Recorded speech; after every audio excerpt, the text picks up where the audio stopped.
Where do I put this? I'll just put you down there for a minute, I guess. This is how I got one of my biggest clients purely by accident. Hello, my name's Dan and I'm a videographer, photographer and / owner of a video production company. I've worked in this industry for around 6-7 years now, and I've had this company, ICMG Productions, for the last 3 years. So I wanted to make a video and tell you about how I got what is now one of my biggest, most frequently recurring clients, and how I kind of got that purely by accident. It's not a field that when I first set out in my filmmaking career that I'd ever thought I'd end up in. No, it's not adult content, I know what you're thinking, but it's a funny one and it's a good story, and I think it might help some people that are getting into this industry understand that sometimes your best clients come in places where you aren't looking.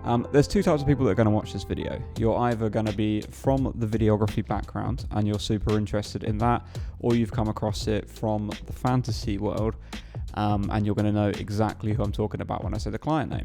So the client in question runs massive fantasy events all throughout the UK and is now going globally in the very coming future, if that's the right way of wording it. So the company in question is called Gauntlets and Gowns Events. They host fantasy balls.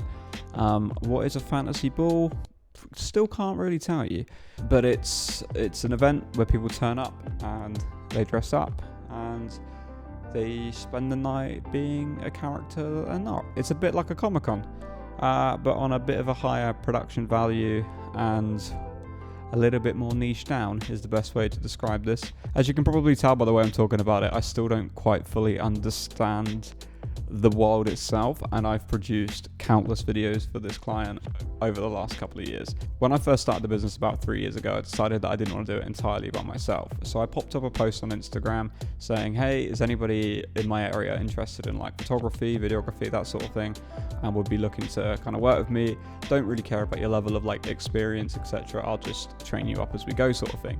And I got quite a few replies, but the two that I went for was a guy called Sam, who I'll put a picture on screen of now. Sam is still currently working with me to this day. He kind of half runs the business with me in some sort of way, and he's been like on virtually every production with me since.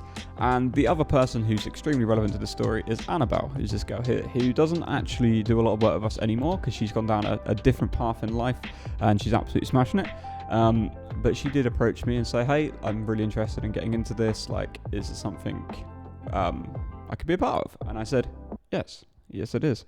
So when they first started, besides showing like basic camera 101 things, one of the best ways to get into this industry, as a lot of people will know, is to offer free work to people, because no one turns down free work. It's also a very good way of growing a portfolio. Heck, we still do free projects from time to time now, and I'm personally like 6-7 years deep into this. So free work, most people don't say no to free work, because no one wants to pay a penny in this world anymore. So I said to them both, I said, pick a business, pick a person, pick a brand that you like, and offer them a free piece of work.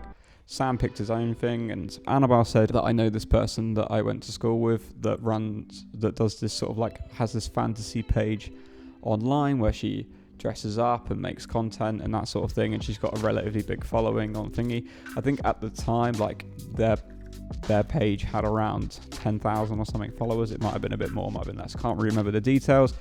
I didn't really pay it any attention at the time. I just went, yep, sure, whatever, send them a message, let me know when they want to do it, and I'll come along with you. We'll bring the gear and we'll film some sort of content for them. Weeks went by and there was no reply. So I said, best thing you can do is either look for someone else or just send them another message. Just be like, hey, in case you didn't see this, would you want something for free? Anyway, so Annabelle sent another message, and lo and behold, a girl called Abby, who is the owner of Gauntlets and Gowns Events, replied and said, I've got no idea what you're on about, but sure thing. So Annabelle said to me, we've got this, she's happy to do it, we're going to film some stuff, we're going to go down to this manor house in the area that we live, and we're going to film some content for her. And I'll be honest with you, didn't have a Scooby-Doo what this was about. I didn't know anything about it. All I know is that we turned up, some girl turned up wearing a massive fluffy cloak. We didn't know each other. We'd barely spoken to each other prior to this. It was just, we're here, let's film some content. And at the time, the event company itself, Gauntlets and Gowns, They were right at their infancy as well. They were just kind of starting out. They were about to do their first proper event, which they already had photographers, videographers booked for. So we were just making a little bit of social media content for them. We filmed the content, we edited it, we sent it to her, and she absolutely loved it. So much to the point where she went, kind of regretting booking who I've currently booked now. Maybe for our next event, if I ever do one, we'll use you guys for it in the future. And I said, okay, cool. Like I said, I had no real interest or knowledge of what this was at the start, and I think this is really important to the story. So fast forward a few months later, Abby, the client, had plans to arrange a second event. The first event went really well. She had plans to do a second event, and this time we thought about getting on the promotional content a little bit earlier. So we got into talking. We were talking back and forth for quite a while, and we said about like renting out a big location, doing like a proper sort of higher-ish value production for it. Super on board, super game. So we done that. We smashed it out. So now up until this point, what we had done is we'd done like 2 of the promotional parts of the content for it, but we'd never done an event before. And like I mentioned earlier, from the first event, they already had a photographer and a videographer set to go, but they were wedding photographers and wedding videographers. And although this is something that we do ourselves, we also do, like everyone kind of dabbles in the wedding industry in and out of because it's good money. This was something that was very noticeable in their work. It certainly was under their sort of style, what they'd gone for. It really didn't fit in comparison to our style of work, which is a lot more cinematic. I know that word is thrown around very loosely all the time now, but we like very contrasty, very dark colours, themes, colour grades, a lot more stuff that looks like it would be in a film as opposed to just a really nice, clean image. So she also asked us if we would do the photography and some video work at the next event. So we went to the very first event, and I've got to say we had no idea what we were going into. Absolutely no idea. They're all based off of books, is the premise of it. Fantasy books in some way, shape or form. And I don't think neither myself, Sam, or Annabelle for that matter, had picked up a book since school. So we definitely weren't super knowledgeable on what everything was about. But what we did understand was the vibe, the community, and what job needed to be done and what they wanted out of this project. That was, for us, that kind of clicked instantly, and I think that's why we worked so well together. And at these events, as I kind of mentioned earlier, it's a little bit like a Comic-Con style thing, where people go there kind of in a form of escapism, you know, to dress up, feel good about themselves, be in a really safe space, really safe environment. And myself and like Sam and even Annabelle, like our personalities kind of blend with that really nicely. Like we're quite good at talking to people, being involved, doing that little bit extra, you know, that extra effort to have a conversation with someone rather than just turning up, doing a job. This is when we arrive, this is when we start, this is when we have food, this is when we leave. It's not that for us. It's more about like, we're here, we'll do whatever you want us to do, we'll have a laugh, we'll have a dance on the dance floor, I'll sit on Sam's shoulders to get a better angle, like anything like that, that's us. And that really quickly clicked with the fan base that attends these events. And this is something really strange for us because it wasn't like a normal wedding, for example, where you turn up and you're there all day with these people and then you never see them again, you never speak to them again. You might get 1 or 2 of them follow you on Instagram that maybe are planning on getting married in the next couple of years and maybe liked your vibe, but that's it. But after these events, our Instagram went flying. We had virtually, like at the top, when our business started, we had such a little following online. And after these events, you know, you'd see an increase of 100, 200, 300, 400 followers each time.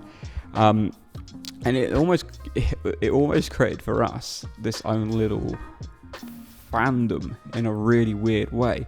I'm skipping a big chunk of the story now because it's kind of like a rinse and repeat process. But ever since that first promo that we shot, and then the first event that we attended, you know, since then we've done every event with them, every promo. We help run their website now. We've become such like a big part in this business now, and it's almost like another element that the guests enjoy having us there. They kind of expect to just see us there, and you know, we've kind of blended in with this community that, to be perfectly honest, we know nothing about. A really important part of this story as well is that the first piece of work that we'd done with this company was free. The first one was free. The second one was really cheap. The first event we did was also really cheap. Whereas now, over time, our budgets have scaled and scaled and scaled and scaled and scaled. And now it's probably, well, it definitely is one of our most profitable clients that we work with. And that's come out of an element of trust. You know, if we'd have, I think very strongly, if we had approached Abby originally and said, oh yeah, we film videos and they're going to cost you $3,000. All right, she would have gone, I don't need a video. No video's worth $3,000. See you later. Or just completely aired the message. Whereas we went in for free. She didn't really know what we do, and we didn't really know what she did. We produced some content. She had proof of concept, and she went, wow, that's really good. Oh, let's work together again. And then over time, we've proved ourselves time and time again that now, like, it's such a good work relationship that it's as simple as events coming up. Are you guys free? Yes, you are free. You're doing it. And it's as simple as that now. And it's very rare. But the point of the story is don't always shy away with doing something for free, because you've got to understand that not everyone knows what you do and what you offer as a service. They might not fully grasp the concept of, you know, my stuff looks really good, I film in a certain way, you know, terms that you know in your head that you produce. They might not understand that, and some people need to be shown stuff. So it's always worth it. If there's a brand that you really want to work with, it's always worth offering something for free and just saying, look, this is what I do. Give them a little taster. If you want more of it, then it's behind a paywall.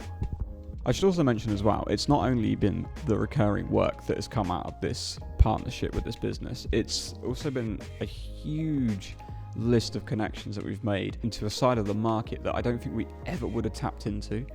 You know, I've never been into cosplay, I've never been into fantasy, I've never been into books, but I like films and I like making stuff. And that's what this big audience is. You know, we're now friends with some of the biggest cosplayers in the UK scene. We've met some incredible like actors and singers from America that I'd never even heard of before. And we've kind of somehow built ourselves a bit of a reputation in this fantasy scene in the UK without even intending to. And I think that's the beauty of it. You know, if you're open-minded with any project that you take on, you never know where it will end up leading you. You know, if someone had asked me to come and work for this fantasy company, they make this, that and the other, I probably would have gone, not really my style, don't know nothing about it, not going to touch it. Whereas if you just go into something and you understand what they're actually looking for, and you kind of realize that your skills as a filmmaker or a photographer, they all kind of translate into anything. To summarize, what was the point of this video? That the path that you'll go down isn't always the path that you expected to go down, but it's always good to say yes to every opportunity that comes your way, because you never know what is going to come out of it. You know, this was a free video that has spiraled into now thousands and thousands of pounds worth of work. It's been recurring work year on year on year, and I don't think it's going to go anywhere anytime soon, providing we don't mess anything up. But yeah, don't turn down opportunities. Give them a go. You never know what will come out of it. If you guys have enjoyed this style of video, please do let me know down in the comments down below, or leave a little like. It's been one of my goals this year to get myself back in front of the camera. For anyone who doesn't know me, I used to be a bit of a YouTube kid.